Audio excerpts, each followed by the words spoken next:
DHSचा score report आलेला आहे. Final mark list म्हणा ते आलेली आहे.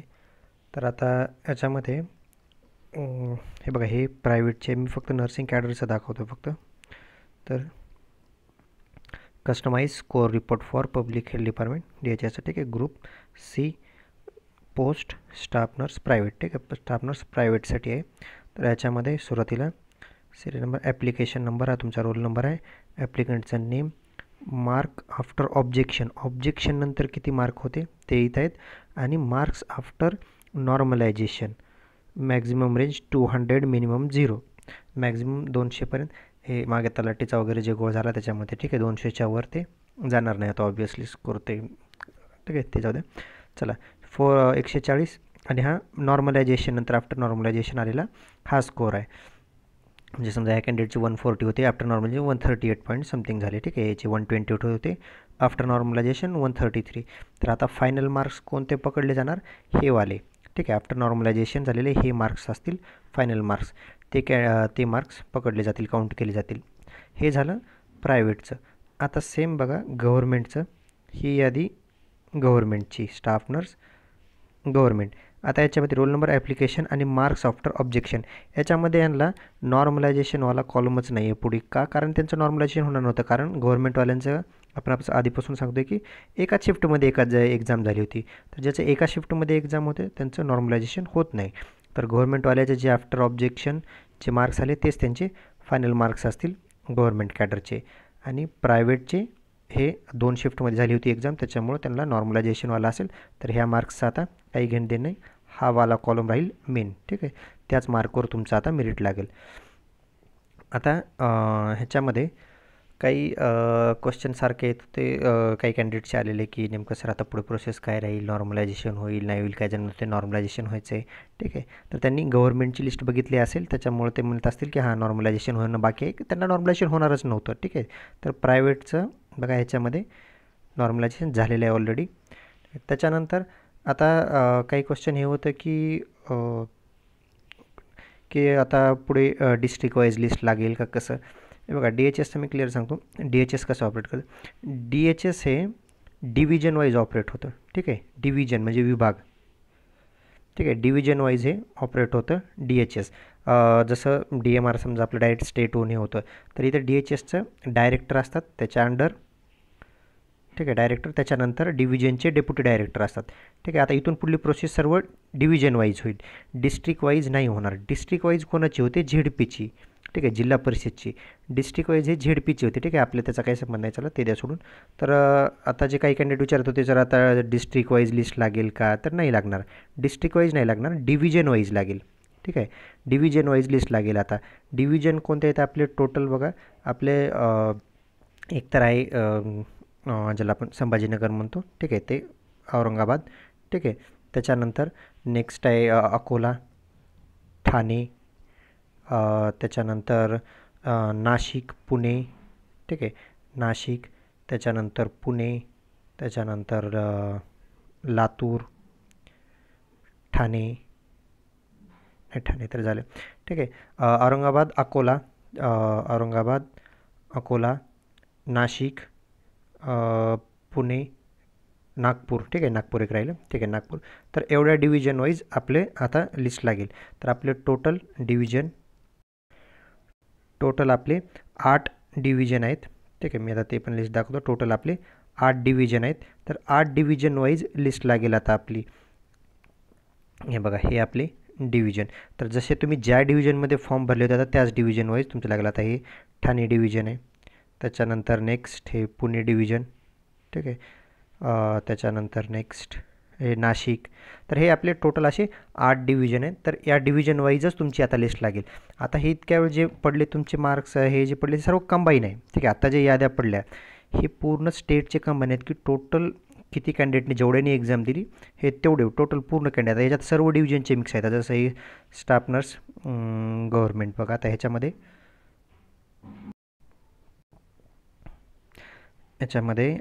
Staff nurse government. तर ह्याच्यामध्ये किती कॅन्डिडेट्सने एक्झाम दिलेली आहे टोटल, तर ह्याच्यामध्ये 12,711 कॅन्डिडेट, ठीक आहे. लास्ट वन नंबर बघा 12,711. तर टोटल एवढ्या कॅन्डिडेटने एक्झाम दिलेली आहे. त्याच्यानंतर सेम तसंच प्रायव्हेटमध्ये पण 27,000 काहीतरी समथिंग काय दिलेलं आहे. 27,114 कॅन्डिडेट्सनं एक्झाम दिलेली आहे प्रायव्हेट्समध्ये पण. हे बघा 27,114. आता नॉर्मलायझेशनचं मी आधीपासून तुम्हाला सांगितलं होतं की DMR एवढं एक्सपेक्ट नका करू नॉर्मलायझेशनमध्ये मार्क, कारण त्याच्यामध्ये इतका डिफरन्स नव्हता. DMRमध्ये इतका डिफरन्स पडला मार्क्सचा कारण 2 पेपरमध्ये खूप जास्त डिफरन्स होता. पण आता ह्याच्यामध्ये DHSमध्ये इतका डिफरन्स नव्हता, त्याच्यामुळं इतका जास्त डिफरन्स पडणार होता. 1-2 मार्काचा इकडे तिकडे बस, ठीक आहे. तर 2-3 मार्क जास्तीत जास्त त्या ऑब्जेक्शनमध्ये 1-2 वाढतील कमी होतील. त्याच्यानंतर नॉर्मलायझेशनमध्ये 1-2-3चा फरक पडेल, ठीक आहे. 2-3 एवढाच. तर मी आधी म्हणलं होतं की DMR एवढा 20-20, 30-30 मार्कचा डिफरन्स तर पडणार नाही, ठीक आहे. तर सेम तसं बघा, हे जास्त फरक नाही आहेत. 1-2 मार्काचे 2-3 मार्काचेच फरक आहेत. जास्त मार्क्स काय खूप जास्त डिफरन्स नाही, असा 20-20, 25-25, 30 मार्काचा काय 40 मार्काचा फरक नाही आहे याच्यामध्ये. कारण 2 शिफ्टच्या टफनेस लेवलमध्ये इतका जास्त डिफरन्स नव्हता. हां, आता ऑब्वियसली बघा काही गोष्टीमध्ये गव्हर्नमेंटचा थोडा इझी पेपर होता प्रायव्हेटपेक्षा, तर त्यांचा स्कोअर पण थोडा जास्त आहे. आता बघा फर्स्ट कॅन्डिडेट आहे प्रायव्हेटमध्ये 138चा आणि सेम तेच गव्हर्नमेंटमध्ये बघा, गव्हर्नमेंटमध्ये 170चा हायेस्ट आहे आणि प्रायव्हेटमध्ये 138चा. तर थोडं ह्याच्यामध्ये डिफरन्स आहे, पण त्याच्याने काही फरक पडणार नाही, कारण गव्हर्नमेंटच्या वेगळ्या जागा आहेत, प्रायव्हेटच्या वेगळ्या जागा आहेत, त्याच्यामुळं त्याला काही फरक पडणार नाही, ठीक आहे. त्याच्यानंतर थोडं आता डिटेलमध्ये एक स्टडी तुम्हाला सांगतो. आता हे बघा, ह्याच्यामध्ये जागा आपल्या गव्हर्नमेंटच्या प्रायव्हेटच्या, ठीक आहे. हे प्रत्येक ठिकाणी दिलेलं आहे की गव्हर्नमेंटच्या किती 135 90%, 10%मध्ये मुलांना, गव्हर्नमेंटमध्ये 15, ठीक आहे. तर हे तुम्हाला एक कॅल्क्युलेशन सांगतो मी.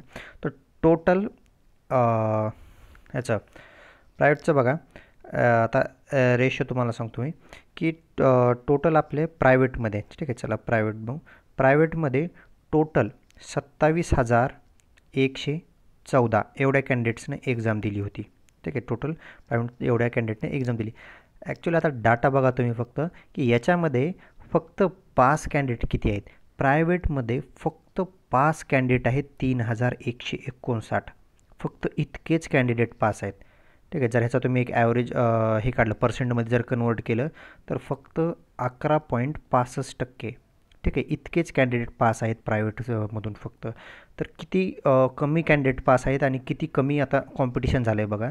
आणि त्याच्यामध्ये परत आणखीन याच्यामध्ये जे गव्हर्नमेंटमध्ये ऑलरेडी समजा DMRला लागले आहेत सेंटरला, ते ऑब्वियसली आता इकडे येणार नाहीत. तर मेरिट खूप म्हणजे बऱ्यापैकी खाली येईल आता.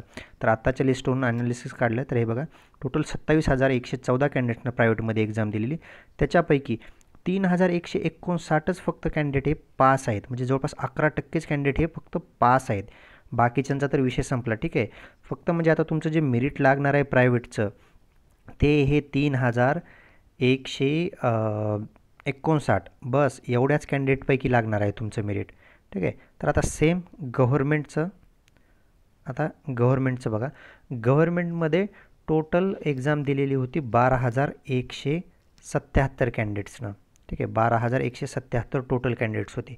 त्याच्यापैकी पास कॅन्डिडेट आहेत 6,804, ठीक आहे. आता त्यांचा थोडा इझी होता पेपर, त्याच्यामध्ये जास्त आहेत 6,804 कॅन्डिडेट हे पास आहेत, म्हणजे जवळपास 55%, 55.87% हे कॅन्डिडेट हे पास आहेत याच्यामध्ये आपले गव्हर्नमेंट सेक्टरमध्ये. पण प्रायव्हेटवाले त्यांचा रेशो खूप कमी आला आहे, फक्त 11% कॅन्डिडेट, म्हणजे फक्त 3,159च कॅन्डिडेट हे फक्त पास आहेत, 3,159. त्याच्यामुळं प्रायव्हेटवाल्यांसाठी समजा आता जे पास झाले त्यांच्यासाठी चांगली गोष्ट आहे. मेरिट पण आता बऱ्यापैकी खाली येईल. चला त्याच्यानंतर मी तुम्हाला एक डिव्हिजन वाईज दाखवतो कॅल्क्युलेशन करून. हे बघा, जागा टोटल किती होत्या. हे फिमेल 90%, मेल 10%. त्याच्यामध्ये डिव्हिजन वाईज बघा, ठाणेला गव्हर्नमेंटमध्ये फिमेलला 135 होत्या, मेलला 15, ठीक आहे. प्रायव्हेटमध्ये सेम 135, 15.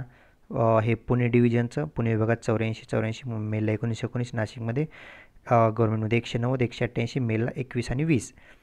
सेम कोल्हापूर, औरंगाबाद. कोल्हापूरमध्ये 11 गव्हर्नमेंटला, मेल कॅन्डिडेटला 42, प्रायव्हेटमध्ये 92 फिमेल, 41 मेल. गव्हर्नमेंटमध्ये औरंगाबाद 113 मेलला कॅन्डिडेटला जागा नव्हती औरंगाबादमध्ये, ठीक आहे, फक्त फिमेलला होती गव्हर्नमेंटमध्ये 113 आणि प्रायव्हेटसाठी 112. त्याच्यानंतर लातूरमध्ये 68, 8 आणि 7. त्याच्यानंतर अकोला, नागपूर, ठीक आहे, अकोल्यामध्ये गव्हर्नमेंट 193, प्रायव्हेट 193, मेलला 22 आणि 21, नागपूरमध्ये 243, 243, 27, 27 सेम होतं. तर आता हे टोटल जर काउंट केलं तर बघा ह्याच्यामध्ये गव्हर्नमेंटमध्ये टोटल फिमेल जे आहेत तर त्यांच्या जागा होत्या 1126 जागा, ठीक आहे, आणि प्रायव्हेट फिमेलसाठी होत्या 1115, म्हणजे ऑल स्टेटचं सांगतो मी, ठीक आहे, पूर्ण स्टेटचं कंबाईन करून. आणि फिमेल आपलं मेल कॅन्डिडेटसाठी गव्हर्नमेंटमध्ये 154 आणि 150. तर याला जर तुम्ही हे केलं,